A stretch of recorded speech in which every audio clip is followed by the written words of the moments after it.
हाय दोस्तों, क्या हाल है। मैं Surendra, professional artist end game designer, लेकर आ गया एक और नया वीडियो आपके YouTube channel the art form पे। आज हम क्या करने वाले हैं?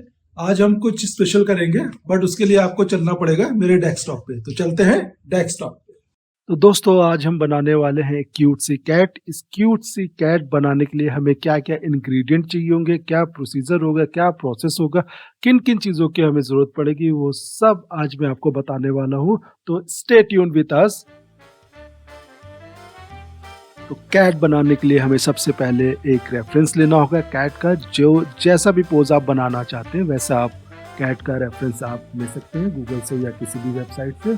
और इसके बाद आपको करना क्या है कि इसके बाद आपको करना ये है कि इसके बेसिक शेप्स आपको बना लेने हैं इस इमेज के ऊपर ही, जैसे मैं बना रहा हूँ।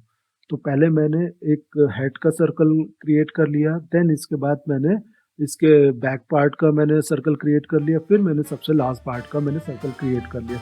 अब इसके बाद मैं बहुत रफली, बहुत स्ट्रेट लाइन के साथ मैं इसकी सारी आउटलाइन कर लूँगा, जिसको हम बेसिक शेप्स कहते हैं, वो हम बना लेंगे। जैसा भी, जितना भी आप स्टाइलाइज करना चाहते हैं आप वैसे कर सकते हैं, क्योंकि आपके पास एक इमेज रेफरेंस है, आप उसके ऊपर प्ले कर सकते हैं। तो ये हमारा बेसिक शेप्स हो गए जो मैंने कैट के लिए लिया था। तो अब आपको भी करना है ऐसे ही कि एक रेफरेंस इमेज उठानी है, फिर इसके बाद उसको उस ओपेसिटी कम करनी है और उसके ऊपर आपको किसी भी कलर से आपको बेसिक शेप्स बना लेने, जैसे मैंने आपको बना के दिखाया है।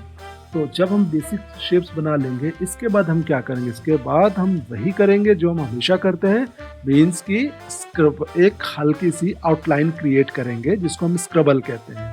तो यहाँ पे देखिए मैंने डिवीजन कर दिए हैं, और इसके बाद डिवीज़न करने के साथ अच्छा, आपको ये चीज़ का ध्यान रखना है कि आपको जो हेड का एरिया है वो आपको कैसे दिखाना है। आइज़ नीचे की ओर देखेंगी कि फ्रंट पे देखेंगी या साइड में देखेंगी, तो अकॉर्डिंगली ही आपको डिवीज़न करना है। अदरवाइज़ क्या होगा ना कि जो आप सोच रहे हो कि मुझे कैट का हेड नीचे की ओर चाहिए, वो फिर आएगा नहीं। तो डिवीज़न भी अकॉर्डिंगली ही होना चाहिए। तो अच्छा, अब आप देख रहे हैं कि मैं कर क्या रहा हूँ। मैं कर ये रहा हूँ कि जो हमने बेसिक शेप्स बनाए थे ना, इसी को रेफरेंस रख के मैंने इस पे एक फटाफट स्केच बनाना शुरू कर दिया है। और इस स्केच को जब हम कंप्लीट करेंगे, तो जैसा हम हमेशा करते हैं कि हम इसे फाइनल स्केच की ओर लेके जाएंगे, और फाइनल स्केच करेंगे, देन इसके बाद हम इसको फिनिश करेंगे। तो अभी लंबा प्रोसेस है, आप देखते रहिए। अच्छा, और इन सब चीज़ों को जब आप कर रहे हो ना, तो कोशिश करिएगा कि जितनी भी आपको डिटेल्स डालनी है वो आप इनिशियल स्टेज पे ही डाल दो, ताकि जब आप उसे फाइन ट्यून करो, जब उसे आप फाइनलाइज करो, तो वहाँ पे आपको ज़्यादा सोचना ना पड़े। तो जितना भी एक्सपेरिमेंट करना है ना, आपको इसी स्टेज पे कर लेना है, क्योंकि ये बेस्ट स्टेज होती है। यहाँ पे बहुत रॉ स्टेज में आपका आर्ट होता है, तो इसको जितना जैसे मर्जी हो आप उसके साथ खेल सकते हैं, वैसे लाइंस खींच सकते हैं। तो यहाँ पे देख रहे हैं ना, ये मैंने बहुत ही फाइन ट्यून तो नहीं की मैंने इसको, बस फटाफट मैंने जो इमेज रेफरेंस, जो बेसिक शेप्स लिए थे, उसी के ऊपर रख के मैंने एक स्केच रेडी कर दी। अब इसकी ओपेसिटी आपको कम कर लेनी है और लेयर को लॉक कर देना है, और फिर हमें शुरू करना है फाइनल आउटलाइन देना। तो अब इसमें करना है क्या है कि आप जो अभी तक आपने किया है वो परफेक्ट है, लेकिन इसके बाद भी आपको इसमें थोड़ा-सा और इनपुट डालना है, और ताकि और आपकी आर्ट में और वो सारी चीज़ें आ जाए, एक कैरेक्टरिस्टिक आ जाए। मेनली हम ये सारे चीज़ें क्यों करते हैं, ये सब प्रोसेस हम क्यों फॉलो करते हैं कि हमारा जो कैरेक्टर है उसमें कैरेक्टरिस्टिक आ जाए, जो बहुत इम्पोर्टेंट होता है। अदरवाइज़ क्या होगा ना कि वो एक पर्सनैलिटी होती है हर एक चीज़ की, और आर्ट की बात नहीं, हर एक चीज़ की अपनी पर्सनैलिटी होती है, और इसके लिए हमें उस चीज़ को डीपली एनालाइज़ करना होता है। देन इसके बाद फिर हमें कोशिश करनी होती है कि वही सारी चीज़ें हम अपनी आर्ट में भी डालें। तो हम लोग आर्टिस्ट हैं, तो ऑब्वियसली हम सिर्फ आर्ट की बात करेंगे। तो अब देख रहे हैं, जैसे यहाँ पे मैंने आइज़ के लिए मैंने फ्री हैंड नहीं, मैंने एक शेप टूल से मैंने एक परफेक्ट सर्कल बनाया, फिर उसके अंदर भी एक परफेक्ट सर्कल बनाया जो कि आइज़ का पार्ट होगा, वो मैंने कर दिया। बाकी सारी चीज़ें क्या हम फ्री हैंड करने वाले हैं, तो मैं सारी फ्री हैंड कर रहा हूँ। आप देख रहे हैं स्टेप बाय स्टेप हम कैसे जा रहे हैं। तो अच्छा दोस्तों, आपने बताया नहीं कि आप लोग भी प्रैक्टिस कर रहे हैं कि नहीं कर रहे हैं, कि या सिर्फ वीडियो देख के बस छोड़ देते हैं। ऐसा प्लीज़ मत करिए, और यहाँ पे मैं एक चीज़ और कहना चाहूँगा कि अगर आपको मेरा एफ़र्ट, मेरा वीडियो आपको अगर पसंद आ रहा है तो प्लीज़ लाइक कीजिए, कमेंट कीजिए एंड सब्सक्राइब कीजिए, क्योंकि अगर आप सब्सक्राइब करेंगे तो मुझे और मोटिवेशन मिलेगा और मैं और अच्छा कंटेंट बनाने की कोशिश करूँगा। तो ये देख रहे हैं जैसे कि मैंने बातों-बातों में हमने अपना स्केच फाइनलाइज़ कर लिया है। तो अभी थोड़ा बहुत शेप्स रह गए हैं तो वो भी हम कर लेते हैं। तो ये सारी चीज़ों को आपको बार-बार ट्राई करते रहना है। एक बार में नहीं करना है, बार-बार ट्राई करते रहना है। क्योंकि आप जितना मल्टीपल टाइम ट्राई करेंगे ना, उतनी ही बार आपकी ग्रिप अच्छी आएगी और ज़्यादा रिदम बनेगा। और करते-करते कैसे स्टाइलाइज़ करना है, इन सब चीज़ों को भी ध्यान रखना है। तो अगर स्टाइलाइज़ेशन की बात कर रहे हैं, तो मेरे लास्ट वीडियोज़ में मैंने किया हुआ है। आप जाइए देखिए किस प्रोसीजर से हमने किया हुआ है और उसी प्रोसीजर को फ़ॉलो करते हुए हम ये आज क्यूट सी कैट बनाने वाले हैं। स्केच हमारा रेडी हो चुका है और हमने उसकी ओपेसिटी कम करके लेयर को लॉक कर दिया है। और इसके बाद हमारा सेकंड स्टेप क्या है कि हमने इसकी कलर ब्लॉकिंग कर लेनी है और जिस कलर टोन में आपको अपनी कैट को कलर करना है उसी कलर टोन की आपको कलर ब्लॉकिंग बना लेनी है। इससे आपको हेल्प क्या होगी? इससे हेल्प ये होती है कि आपको बार बार कलर पैलेट खोलना नहीं पड़ेगा और आपके पास आपके अप्रोप्रिएट कलर ऑलरेडी हैं, तो आप उन्हीं में से पिक करके आप अपने कैरेक्टर को, अपने आर्ट को आप पेंट कर सकते हैं। तो यहाँ पे मैंने पेन टूल ले लिया है और पेन टूल से मैंने पहले एक बेसिक शेप बनाना शुरू कर दिया। अब ये बेसिक शेप बना के इसमें हम कलर फिल कर देंगे और कलर हमें कहाँ से लेना है? जो हमने ब्लॉकिंग की हुई है उसी में से ही कलर पिक करना है। तो ये हमने एक जो शेप बनाया था उसे हमने पूरा फिल कर लिया है और अब इसके बाद हम धीरे-धीरे अपने जितने भी जो पेंटिंग पार्ट है उन पार्ट को भी हम पेन टूल की हेल्प से सेलेक्ट करके पाथ बना के उसमें कलर फिल कर देंगे।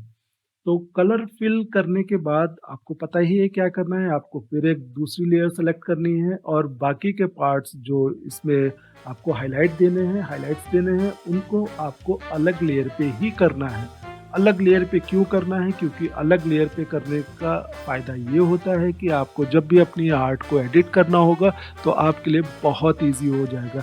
तो आप कोशिश करिए कि एक ही लेयर पे सब मत बनाइए, डिफरेंट लेयर लीजिए और अगर हो सके तो उन लेयर्स की नेमिंग कर दीजिए, ताकि आपको जब भी दोबारा उस पे रिवर्क करना हो या जब भी दोबारा आपको उस पे काम करना हो, तो आप उस नेम से ही पर्टिकुलर अपनी आर्ट को सर्च करके आप आर्ट को या उस लेयर को आप सर्च करके आप सेलेक्ट कर सकते हैं। तो यहाँ पे देख रहे हैं मैंने इसके थोड़ा माउथ का और जो बॉटम पार्ट है उसके बॉडी का, उसमें मैंने एक लाइटर टोन दे दिया है और वही लाइटर टोन मैं इसकी टेल में भी दूंगा और सेम लाइटर टोन में इसके लिए ईयर्स के अंदर पार्ट के लिए भी, इनसाइड पार्ट के लिए भी हम यूज करेंगे। तो यहाँ पे देखिए ये मैंने सारा फिल कर दिया है। अच्छा, अब इसके बाद आपको करना क्या है कि आपको अपनी आर्ट को देखते रहना है और देखने के साथ में कहाँ पे क्या नीड लग रही है आपको, उस शेप को भी आपको सही करते रहना है। क्योंकि कभी-कभी होता है कि जैसे पेन टूल से आपने सेलेक्ट किया, पाथ बनाया, लेकिन वो पाथ उस हिसाब से आया नहीं।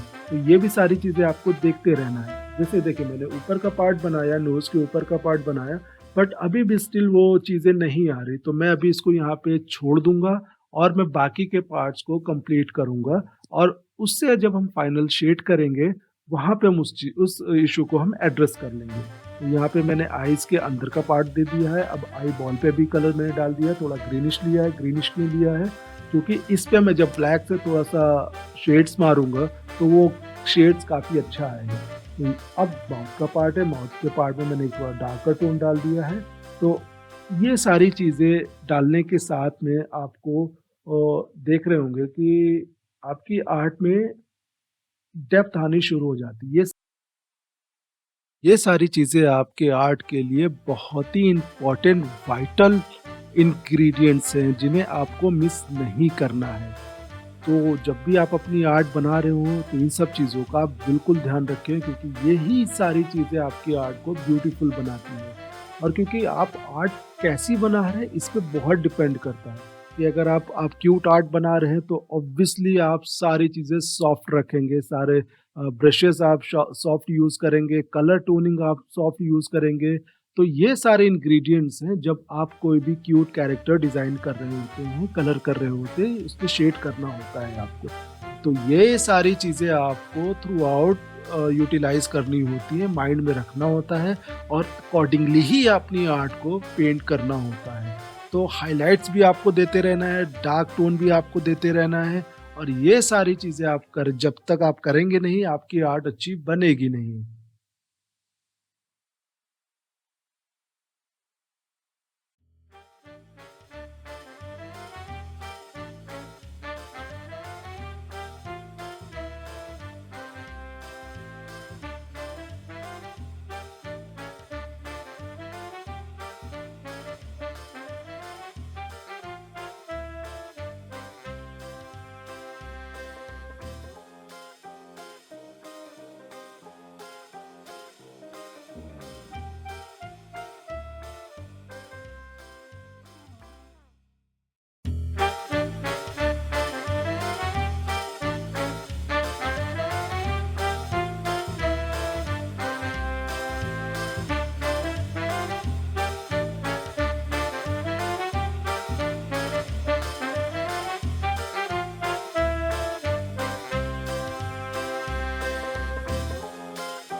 शेडिंग देनी शुरू कर दी है। जैसा आप देख रहे हैं मैं कलर पैलेट को मैं किस तरह यूज़ कर रहा हूँ, जो हमने कलर ब्लॉकिंग की उसको मैं कैसे यूज़ कर रहा हूँ। और अच्छा हाँ, एक चीज़ और है कि आपको ऐसा नहीं कि आप बिल्कुल स्टिक हो जाएँगे कलर ब्लॉकिंग पे। बेसिक कलर के लिए आप इसे यूज़ कर सकते हैं, लेकिन अगर थोड़ा-सा आपको वेरिएशन और चाहिए कलर में, जैसे आप देख रहे हैं ना जैसे मैंने कैट के बॉटम पार्ट में किस तरीके से मैंने थोड़ा-सा ग्रेइश टोन ज़्यादा लिया हुआ है। वो आप अपने कलर पैलेट से पिक कर सकते हैं। कलर ब्लॉक आपने वो कलर ब्लॉकिंग में नहीं किया हुआ है, कोई बात नहीं। आप उसको इसमें कलर पैलेट से नॉर्मली आप जैसे पिक करते हैं कलर, आप पिक करके अपना काम कर सकते हैं। तो य ऐसे ही वेरिएशन के साथ आपको काम करना है और सिर्फ़ पर्पस ये होना चाहिए कि आपको एक ब्यूटीफुल आर्ट बनानी है। और यही हमारी रिक्वायरमेंट होती है, हर एक आर्टिस्ट की यही रिक्वायरमेंट होती है कि अगर कोई वो आर्ट बना रहा है तो उसको बहुत ब्यूटीफुल और बहुत ही अच्छे तरीके से बनाएँ। तो क्योंकि हम जब आर्ट अच्छी बनती है ना तो हम खुद हमें बहुत खुशी फ़ील होती है और उस खुशी को हम कैसे फ़ील कर सकते हैं जब हमारी आर्ट बहुत अच्छी बने। और आर्ट कैसे अच्छी बनेगी जब हम प्रॉपर तरीके से गाइडलाइन फ़ॉलो करेंगे। जो रिक्वायरमेंट एप्रोप्रिएट जो थिंग्स होंगे हम उन्हें अपने आर्ट में अप्लाई करेंगे। तो इस यही सारी चीज़ें कर के हम अपनी आर्ट को बहुत बेहतर बनाते हैं। अच्छा अब आप देख रहे हैं किस तरीके से मैंने इसमें डिटेल्स ऐड करनी शुरू कर दी है। एक सिंगल ब्रश लिया हुआ है मैंने, उसी ब्रश के साथ में मैं सारे इस पूरे आर्ट को ख़त्म कर रहा हूँ और वो ब्रश मेरा फ़ेवरेट है। आपसे शेयर करूँगा लेकिन अभी नहीं। अभी आप अपने आर्ट को देखिए और इसे देखिए कि कैसे और चीज़ें हम ऐड ऑन कर रहे हैं इसमें। तो लाइट्स का प्रॉपर देखिए, लाइट्स हाइलाइट्स बहुत इम्पोर्टेंट होती है, क्योंकि अगर आपके आर्ट में लाइट का सही तरीके से इस्तेमाल नहीं किया है, आपने यूटिलाइज़ नहीं किया लाइट को, तो आपकी आर्ट में डेप्थ अच्छे से क्रिएट नहीं होगी। सिर्फ़ डार्कर टोन डाल देने से डेप्थ नहीं क्रिएट होती है। आपको लाइट के साथ भी वैसे ही प्ले करना है और उतने ही अच्छे तरीके से आपको डार्क टोन भी यूज़ करना है। और मिक्सिंग आपकी बहुत अच्छी होनी चाहिए कि किस तरीके से आपका लाइट जो है वो डार्क शेड की ओर जा रहा है और डार्क शेड आपकी लाइट शेड की ओर जा जा रहा है। तो ये सारी चीज़ों को जब आप अप्लाई करेंगे तो आपकी आर्ट अच्छी बननी ही है, उसे कोई रोक ही नहीं सकता। तो अब जैसे मैंने देखिए ये पेन टूल की हेल्प से मैंने एक पाथ बनाया और पाथ बना के मैंने थोड़ा-सा डार्क टोन डाल दिया, लेकिन उसको मैंने ऐसे ही नहीं छोड़ा, उसको मैंने प्रॉपर मिक्स किया है। आपको भी यही करना है। आप शेप अगर बना रहे हैं, आपको लग रहा है कि फ्री हैंड आपसे नहीं हो रहा, आप शेप बना के कर रहे हैं, तो शेप बनाइए, लेकिन जब आप फिल कर लें तो उसे बहुत अच्छे तरीके से मिक्स ज़रूर करें, तभी आपकी आर्ट अच्छी बनेगी। तो अब आप देख रहे हैं कैसे मैंने इसके माउथ के ऊपर मैंने हाइलाइट डालने शुरू कर दी है। इसके माउथ के पार्ट को भी थोड़ा-सा मैंने और एनहांस किया है। अब जैसे नोज़ के पार्ट को भी जैसे देखिए, ये मैंने शायद मिस कर दिया आपको बताना, काम करते-करते वो बिल्कुल मिस हो गया। तो ये जो चीज़ है कि नोज़ के जो ऊपर का पार्ट जो हमने छोड़ दिया था, उसको मैंने फ्री हैंड ही ब्रश की हेल्प से ही उसे कवर किया है, क्योंकि वो शेप अच्छे से बन नहीं रहा था। तो मैंने सोचा कि चलो ठीक है, इसको हम ब्रश के थ्रू ही करते हैं। तो ये ऑलमोस्ट मैंने कर दिया है और करने के बाद फिर मैंने इसमें लाइट्स वगैरह भी अच्छे से डाली हुई हैं। अब जो बाकी पार्ट तो हमारे हो गए हैं, तो हमारी टेल क्यों बच जाए, टेल को भी हम कलर कर देते, अच्छे से शेड दे देते, कलर तो हमने कर ही रखा है, शेड अच्छे से दे देते हैं। तो ये जो फ्लो है ना, आप देख रहे हैं ना फ्लो कैसे करना है। जिस तरीके से आपने उसमें जो शेप्स बनाए होंगे उसी फ्लो में आपको शेडिंग देनी है, तभी वो जाके और ज़्यादा ऑथेंटिक और उसकी विज़िबिलिटी अच्छी आएगी और ज़्यादा ऑथेंटिक लगेगी। तो यहाँ पे मैंने इसकी मुस्टैच बनानी शुरू कर दी है, जो देख रहे हैं आपने। लाइट ब्रश लिया हुआ है मैंने और लाइट ब्रश की हेल्प से मैंने उसके हल्के से उसकी मैंने मुस्टैच बना दी है। तो अच्छा, अब क्या है कि इसको मुझे फेदरिंग इफ़ेक्ट देना है कि इसको मुझे हेयरी बनाना है, क्योंकि काफ़ी ये सॉफ्टनेस दिखनी चाहिए और बहुत ही ये क्यूट सी है। तो इसकी मैंने क्या किया कि मैंने एक ब्रश सेलेक्ट किया और इसके बाद जहाँ-जहाँ पे मुझे उसके फेदर्स बोल रहा हूँ, कि जहाँ-जहाँ पे मुझे इसके बाल बनाने हैं, वहाँ-वहाँ पे मैं उसी कलर से पिक करके उसको उसी के डायरेक्शन में मैं उसे लाइन्स खींचता जा रहा हूँ। तो अपोज़िट डायरेक्शन में नहीं खींचना है आपको, टेढ़ा-मेढ़ा नहीं खींचना है। जिस तरीके से फ्लो गया है, उसी फ्लो में ही आपको हेयर के लिए लाइन बनानी है, तभी वो ज़्यादा अच्छा लगेगा और बहुत ही ऑथेंटिक लगेगा। क्योंकि बिलीवेबिलिटी भी एक चीज़ होती है, अगर आपकी आर्ट में बिलीवेबिलिटी नहीं है, तो आपकी आर्ट आप कितना भी अच्छा करें, अच्छी नहीं लगेगी। वो समहाउ वो चीज़ें रियल लाइफ़ से रिलेट नहीं होंगी। तो अब रियल लाइफ़ में इतनी वाइब्रेंट कलर की तो कैट नहीं होती, बहुत सेटल डाउन कलर की होती, लेकिन हम आर्ट में उसको एनहांस कर रहे हैं, तो हमने उसको वैसे ही बनाया हुआ है। तो इसी तरीके से आपको अपने आर्ट में भी ये सारी चीज़ें अप्लाई करनी है। अगर आप कोई एनिमल बना रहे हैं, एनिमल को अ, आपको फ़ील करना पड़ेगा, है ना? अगर फ़ील नहीं करेंगे तो वो चीज़ आएगी नहीं और वही सारी चीज़ें लाने के लिए आपको उसकी क्यूटनेस को फ़ील करना पड़ेगा कि जब जितने भी एनिमल हैं, जब वो छोटे होते हैं तो बहुत ही क्यूट लगते हैं। तो आपको बस माइंड में यही रखना है कि अगर ऐसे ही आप क्यूट कार्टून बना रहे हैं, तो आपको वो चीज़ें ध्यान में रखनी होंगी कि जो उनका चाइल्डहुड होता है एनिमल्स का, तो वो अगर आपके माइंड में रहेगा ना, राउंड बहुत होते हैं, क्यूट बहुत होते हैं, तो वो सारी चीज़ें आप जब अपने माइंड में रखेंगे, तो ऑटोमेटिक आपकी आर्ट अच्छी बननी ही बननी है। तो ऑलमोस्ट हमारी शेडिंग का पार्ट कंप्लीट हो चुका है। बातों-बातों में पता ही नहीं चला, हमने अपनी आर्ट भी कंप्लीट कर ली और मैंने नीचे एक शेड दे दिया है इसकी शैडो के लिए और अब हम थोड़ा कूल एंड वाइब्रेंट कलर को सेटल करेंगे, क्योंकि क्या है, वार्म कलर और कूल कलर का मिक्सचर बहुत अच्छा आर्ट क्रिएट करता है, बहुत अच्छा एम्बियंस क्रिएट करता है। तो यहाँ पे हालाँकि मैंने ग्रीन लिया हुआ है, बट ठीक है, अभी हम इसको प्ले करेंगे, शेड दे दिया है, अब इसको प्ले करेंगे, कौन-सा कलर इसके साथ सेट बैठेगा। तो आप एन्जॉय करते रहिए और अच्छा एक चीज़ और आपसे कहनी है, बहुत इम्पोर्टेंट है, अगर मेरा चैनल आपको अच्छा लगता है, मेरे बनाए गए वीडियो आपको अच्छे लगते हैं, तो प्लीज़ लाइक कीजिए, कमेंट कीजिए एंड सब्सक्राइब कीजिए, क्योंकि आपके एक सिंगल वर्ड मुझे बहुत मोटिवेट करेगा और मैं कोशिश करूँगा कि मैं आपके लिए और अच्छा कंटेंट बनाता रहूँ। तो इनिशियल स्टेज पे ऑब्वियसली सबको मोटिवेशन की ज़रूरत होती है, चाहे वो प्रोफ़ेशनल हो, चाहे वो बिगिनर हो। तो प्लीज़ चैनल को लाइक कीजिए, सब्सक्राइब कीजिए और कमेंट करना ना भूलें। और मैं मिलता हूँ आपसे नेक्स्ट वीडियो में।